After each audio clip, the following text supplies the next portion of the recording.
History is full of revenge stories, but not the cool, noble kind people pretend to admire. I mean the dumb kind.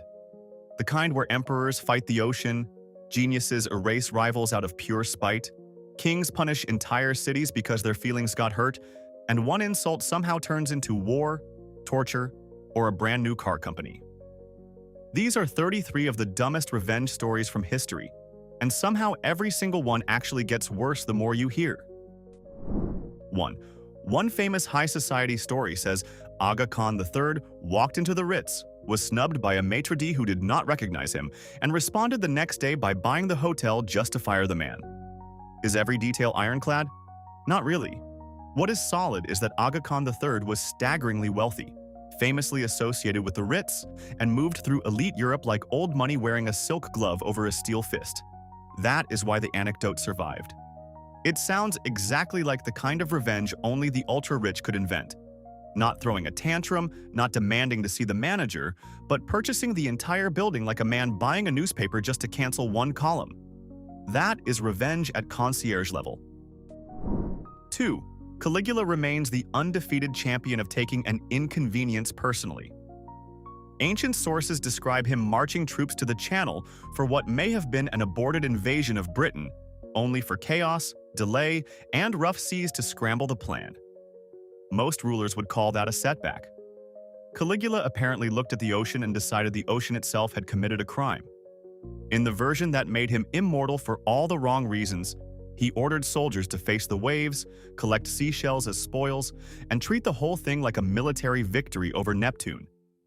Even if ancient writers loved exaggerating how mad he was, the story stuck because it captures his entire brand perfectly. A man so fragile that weather became treason. Imagine losing an argument with water and then declaring yourself the winner. 3. Isaac Newton and Robert Hooke had the kind of feud that makes modern academic drama look like a polite email thread. Hooke criticized Newton, challenged his ideas, and generally occupied the exact space in Newton's mind reserved for long-term irritation. Then Hooke died.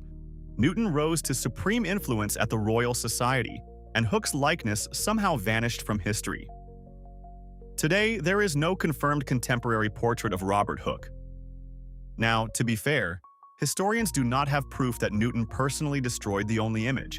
That part is suspicion, not verdict. But the suspicion exists for a reason. Newton had motive, power, and a spectacular inability to let things go. So the revenge story survives because it is almost too perfect. In a fight between two scientists, Newton may have erased not just the man's reputation, but his face. Petty, precise, and chilling. 4. When pirates kidnapped Julius Caesar in 75 before the Common Era, they demanded a ransom of 20 talents. Caesar's reaction was not fear, it was offense. He basically told them they were undervaluing him and pushed the number up to 50. That is not confidence. That is elite Roman ego operating without brakes.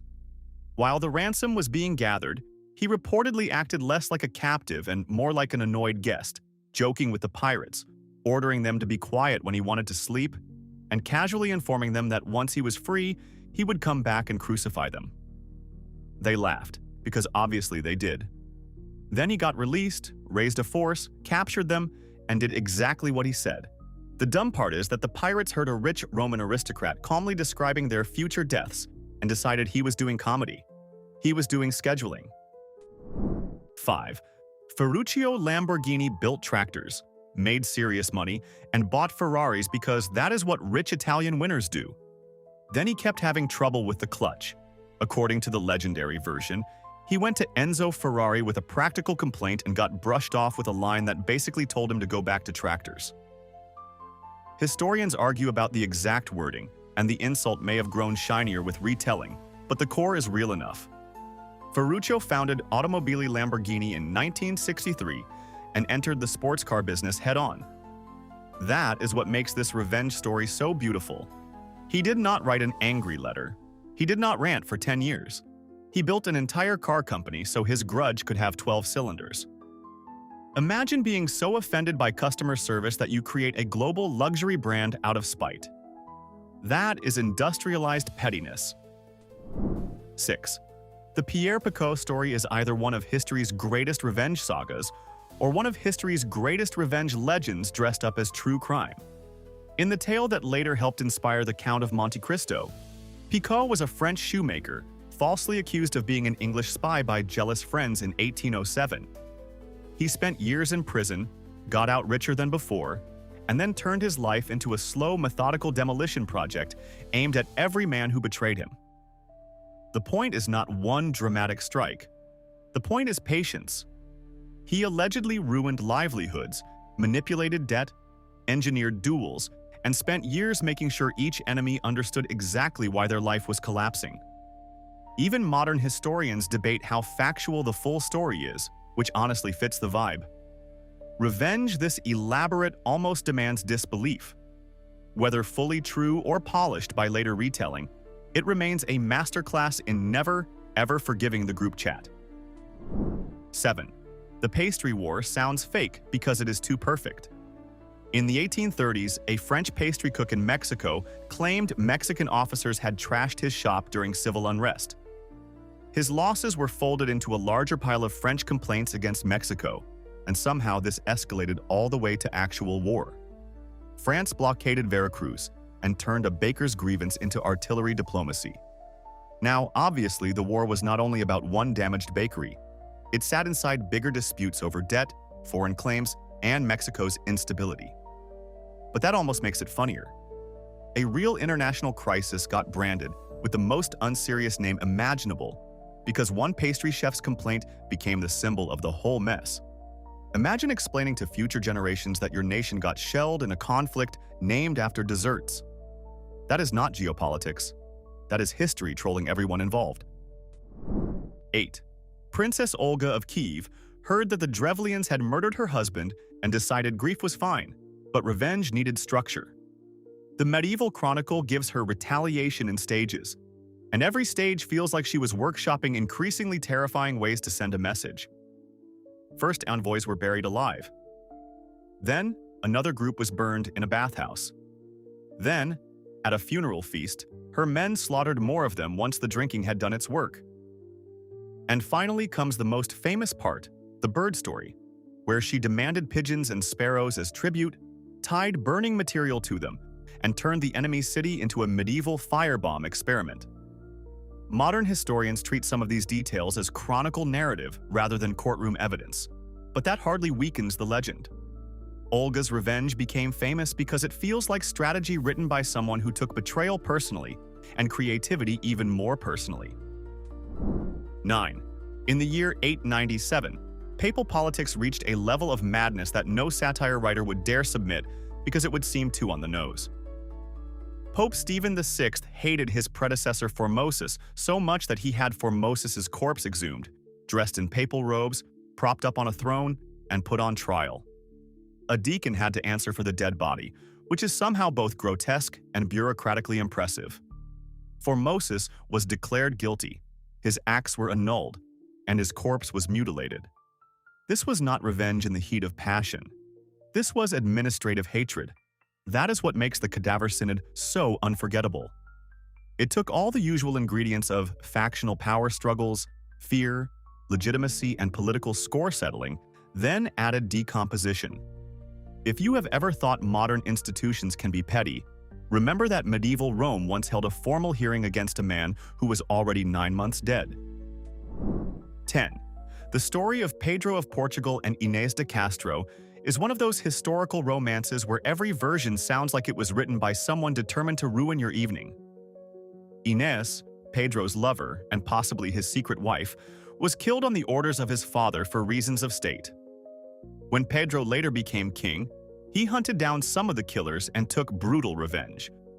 Then comes the part that made the tale legendary: the claim that he had Ines's body exhumed, crowned, and honored as queen, forcing nobles to acknowledge her even in death. Historians are much more confident about the murder and Pedro's vengeance than about the corpse coronation scene, which looks increasingly like a later embellishment.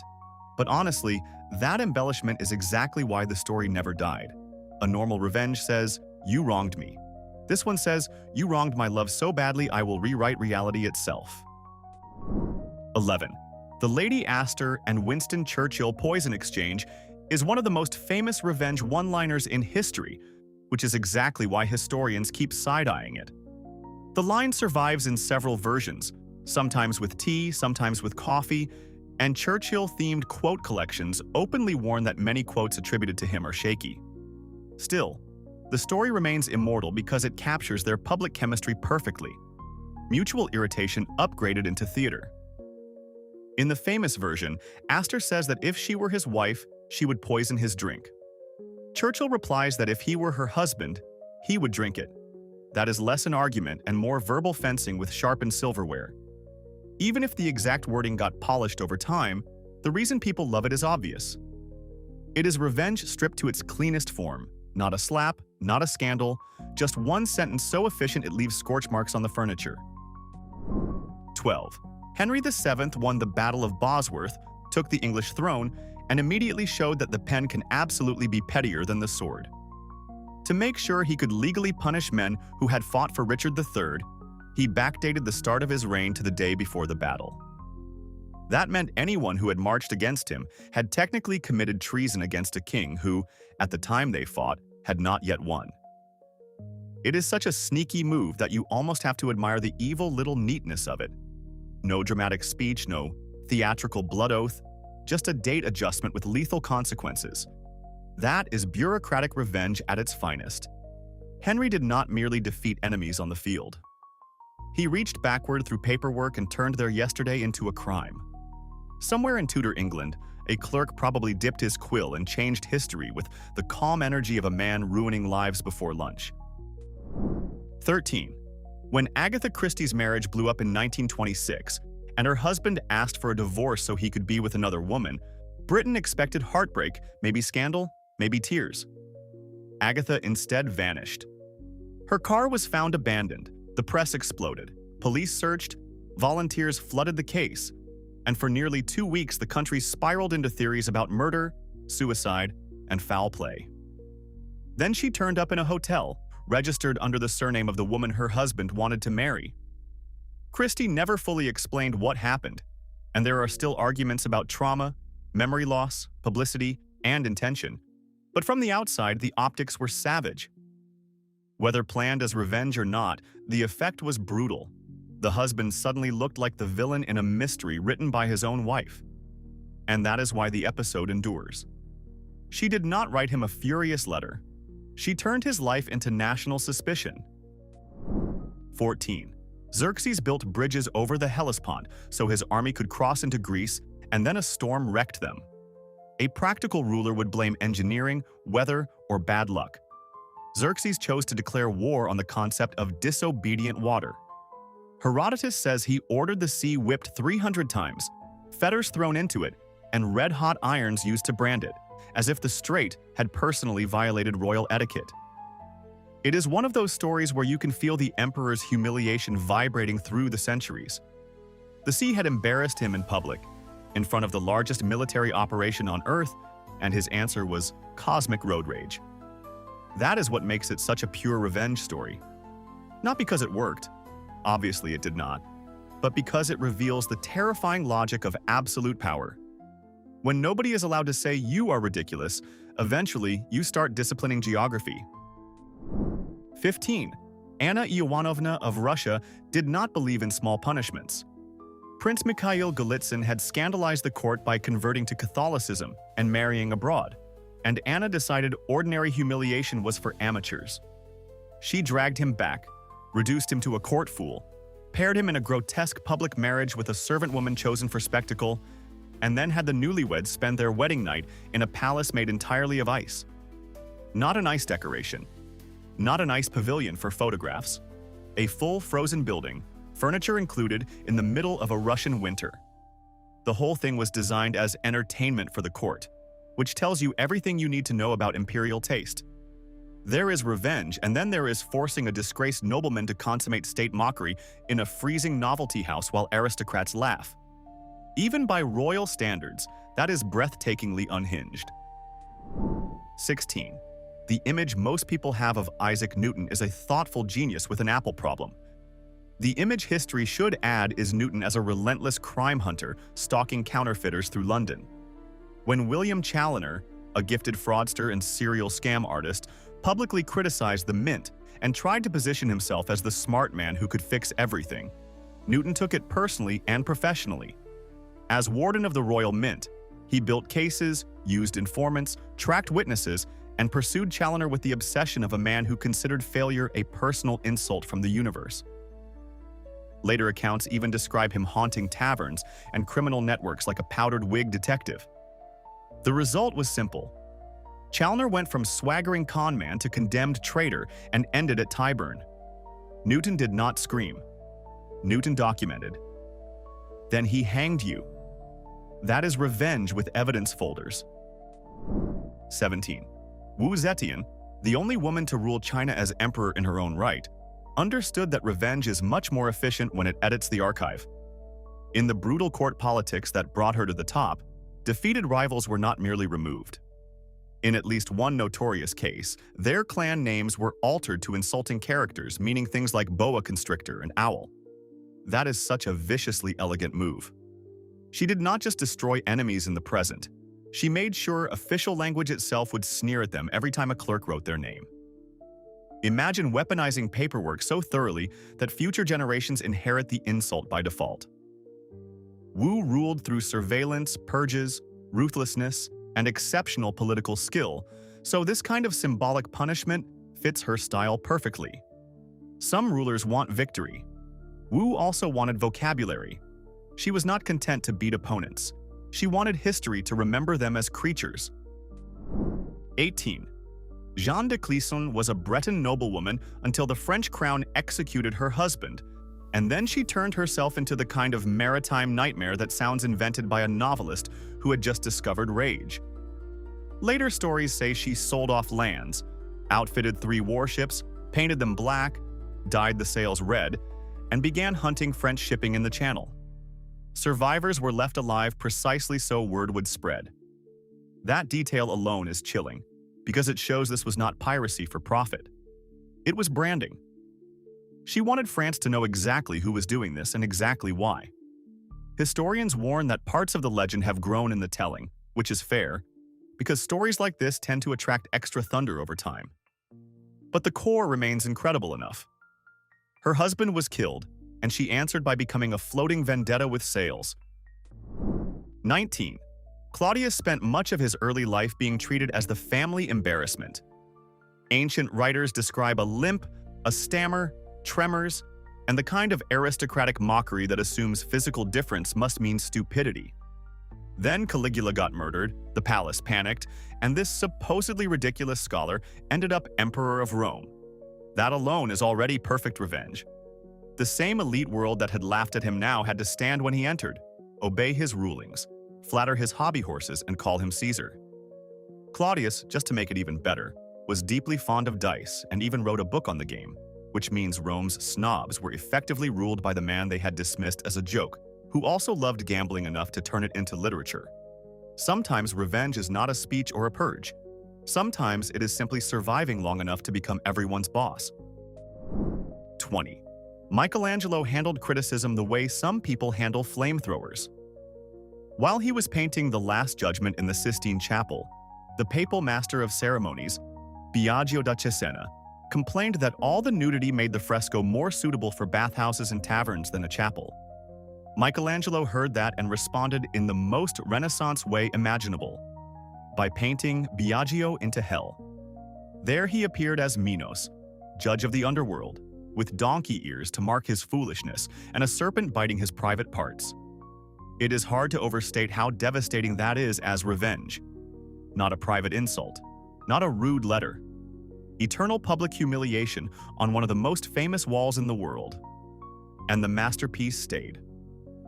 So for centuries, millions of visitors have effectively walked into the Vatican and seen proof that criticizing an artist with god-tier skills can end with your face attached to the damned. Remarkable career error.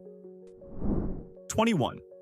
Heinrich Heine, one of the sharpest satirical minds in German literature, is credited with one of the nastiest Testament jokes ever attached to a famous writer. The story goes that He left everything to his wife on the condition that she remarry, because then at least one man in the world would sincerely regret his death. Whether quoted exactly from the legal document or polished by repetition, the line fits Heine's public persona almost suspiciously well. Brilliant, funny, wounded, venomous, and never fully at peace with the people closest to him. That is why the anecdote lives on. It takes the normal purpose of a will, care for the living, and turns it into one final posthumous dagger. Plenty of people leave money behind. Heine supposedly attached a punchline.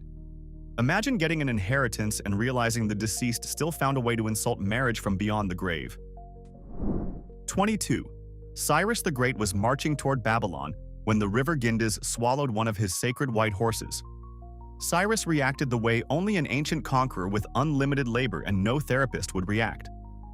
According to Herodotus, he halted the campaign, divided the army, and ordered the river broken into 360 channels, specifically so it would become so weak that even a woman could cross it without wetting her knees. Read that again. He delayed a major military operation because a river had offended him. And then he punished the river with civil engineering. That is what makes this story so gloriously stupid. It is not irrational in a random way. It is irrational with project management. There are trenches, manpower, time lost, and an actual imperial schedule rearranged because nature refused to respect royal feelings. Petty? Yes. Also weirdly organized. 23. Vlad the Impaler did not advertise revenge. He staged it. After his father and brother were destroyed amid boyar betrayal and factional murder, Vlad eventually regained power and invited the noble class to an Easter feast. That already sounds ominous, because nobody in history says, "Come celebrate" more suspiciously than a man nicknamed the Impaler. During the gathering, he reportedly sorted the old from the young. The older boyars were impaled. The younger ones were chained and forced into labor, linked in later tradition to the construction work at Ponari. The point was not only death, it was hierarchy reversal. The people who had treated princes as disposable suddenly became raw material for Vlad's justice.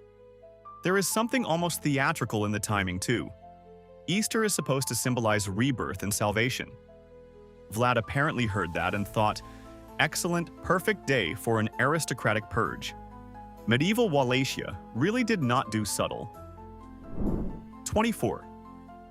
Eleanor of Aquitaine spent years confined by Henry II after backing their sons against him. Then Henry died in 1189. Richard became king, and Eleanor re-emerged with the energy of someone who had been waiting a very long time to touch the controls again. Contemporary and later sources describe a broad pardon and release of prisoners carried out in connection with Henry's soul and Richard's accession, and Eleanor was suddenly no longer the caged queen, but the regent moving through England, reversing old arrangements and reasserting authority. That is what makes the revenge here so satisfying. She did not need melodrama. She simply stepped out of captivity and started governing. After years of being treated as a dangerous inconvenience, she became the central adult in the room while Henry was dead and her son was absent. Sometimes revenge is louder as mercy. Sometimes the sharpest blow is proving that the person you locked away was better at ruling than you. 25. Andrew Jackson's war on the second bank of the United States was political, ideological, and personal all at once, which is exactly why it still feels like revenge with national consequences. Nicholas Biddle, the bank's brilliant and infuriating president, became Jackson's perfect villain, rich, connected, smug, and attached to an institution Jackson already distrusted. When the fight over rechartering the bank erupted, Jackson vetoed it, won re-election with the bank as a major issue, and then pulled federal deposits out into friendly state banks. Biddle answered with financial pressure, hoping pain would turn public opinion.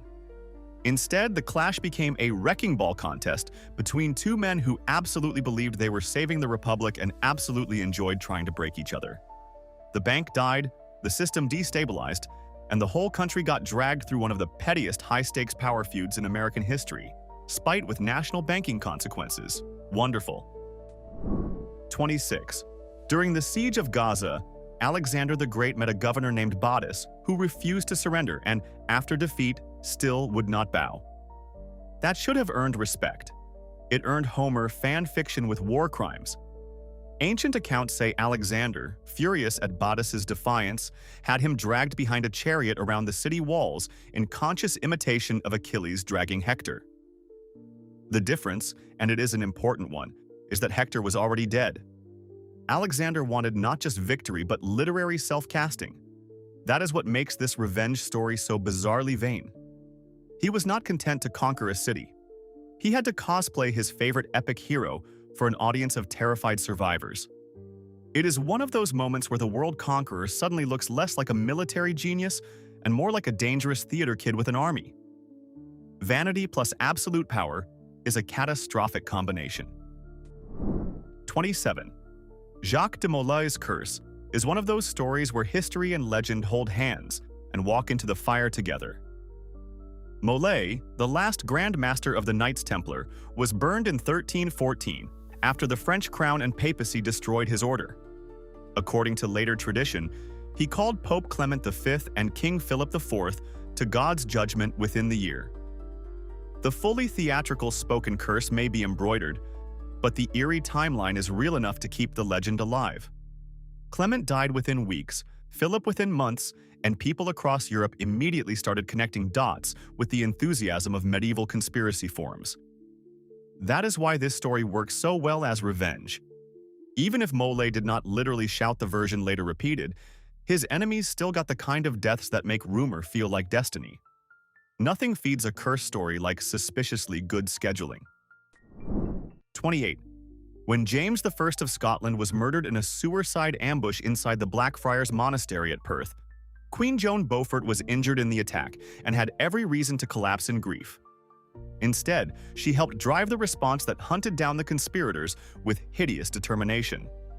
The most infamous punishment went to Walter Stewart, Earl of Atholl, one of the leading figures behind the murder.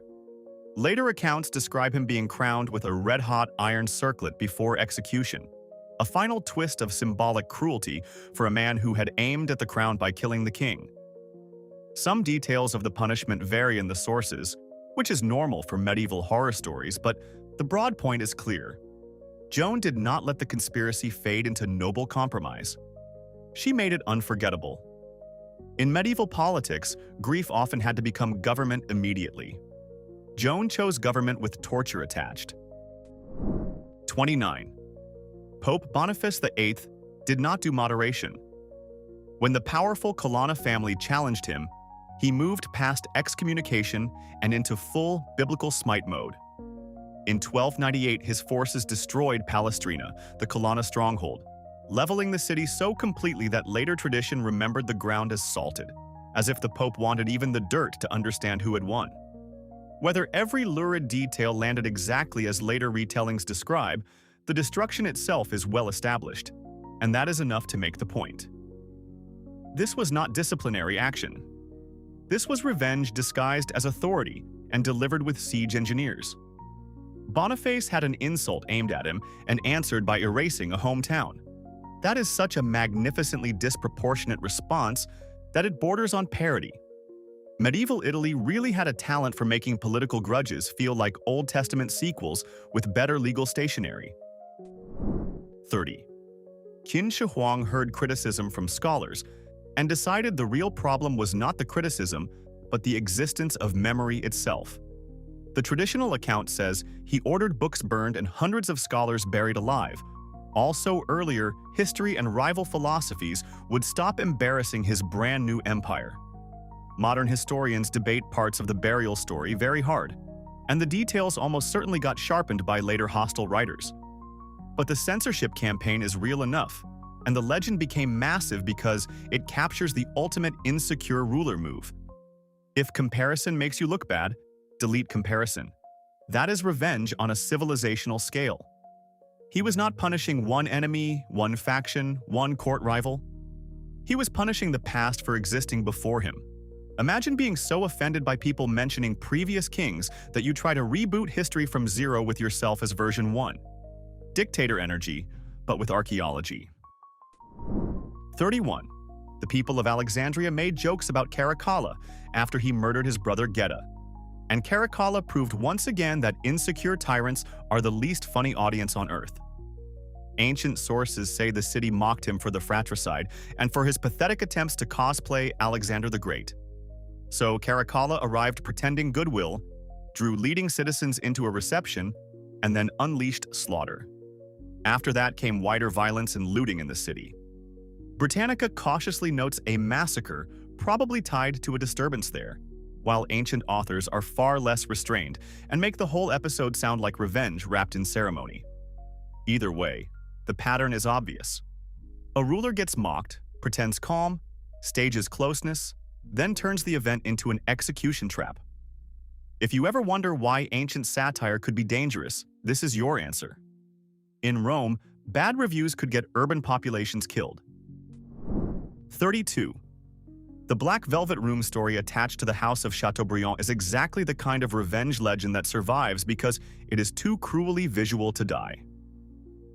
Françoise de Foix, Countess of Chateaubriand, became the mistress of Francis I, and after the relationship ended, she returned to her husband, Jean de Laval. Later legend claimed he imprisoned her in a dark chamber draped in black and let jealousy do the rest, even murdering her there. Historians do not treat that as established fact. In reality, her death was likely illness, and the whole Black Room tale looks like a dramatic myth that grew from her husband's reputation and the scandal's emotional logic. But what a myth. It turns wounded male pride into interior design from hell. A normal person processes humiliation. This legend says the Count redesigned a room into grief, spite, and psychological suffocation.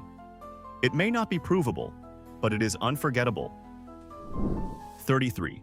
After Morgan Earp was murdered and Virgil had already been maimed, Wyatt Earp basically looked at the legal system and decided it was moving at decorative speed. He secured federal authority, assembled a posse, and went on what became known as the Vendetta Ride, hunting the men he believed responsible. This is where the Wild West stops being dusty folklore and turns into family revenge with badges attached. Wyatt and his group tracked suspects across Arizona territory, killed Frank Stillwell in Tucson, and kept riding. Some of the later mythology around the ride got polished into legend, because of course it did. But the manhunt itself is real and deadly. What makes it a classic revenge story is the moral slippage. Wyatt did not fully abandon legality. He wore just enough law to make the vengeance portable. That is frontier revenge at its purest. Personal loss, official paperwork, and shotgun diplomacy. So which one was the most unhinged? The funniest revenge, the pettiest revenge, or the one that crossed straight into psychopath territory? And more importantly, who did we miss that absolutely deserves a spot on this list? Drop the name and the story in the comments, because the best revenge history is always the one somebody forgot to mention. If you liked this kind of historical madness, hit like, subscribe, and stick around for the next batch of terrible decisions from the past.